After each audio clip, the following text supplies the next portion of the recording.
નમસ્કાર, આપ જોઈ રહ્યા છો નેશન પ્લસ ન્યૂઝ. હું છું આપની સાથે હિરલ પંડ્યા.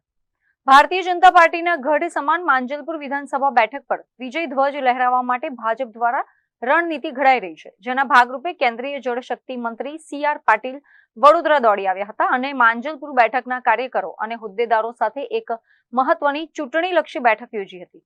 માંજલપુર વિધાનસભા બેઠક પર યોજાયેલી બૃહદ બેઠકમાં કેન્દ્રીય મંત્રી CR પાટીલે ખાસ હાજરી આપી કાર્યકરોમાં નવો ઉત્સાહ પૂરો પાડ્યો હતો. આ તકે કેન્દ્રીય મંત્રીએ કાર્યકર્તાઓને હાકલ કરી હતી કે આ પેટા ચૂંટણીમાં પણ એ જ વિશાળ લીડ જાળવી રાખીને ભવ્ય વિજય મેળવવો એ જ યોગેશભાઈ પટેલને સાચી શ્રદ્ધાંજલિ હશે. આ પેટા ચૂંટણીમાં પણ ભાજપનો પ્રચંડ વિજય થશે તેવો આત્મવિશ્વાસ તેમણે વ્યક્ત કર્યો હતો. માંજલપુર વિધાનસભા એ વર્ષોથી ભારતીય જનતા પાર્ટીનો ગઢ રહ્યો છે.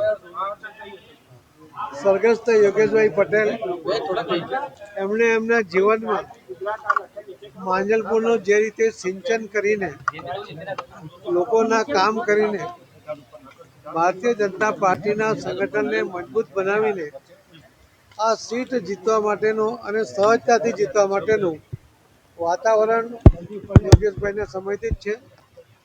સ્વર્ગસ્થ યોગેશભાઈ ગયા વખતે પણ 1,01,000 જેટલા મતોથી જીત્યા હતા.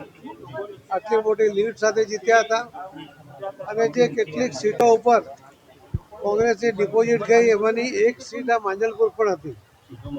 આજે યોગેશભાઈનો સ્વર્ગવાસ થવાને કારણે આ સીટ ખાલી પડી છે, પરંતુ ભારતીય જનતા પાર્ટીના કાર્યકર્તા એમણે જે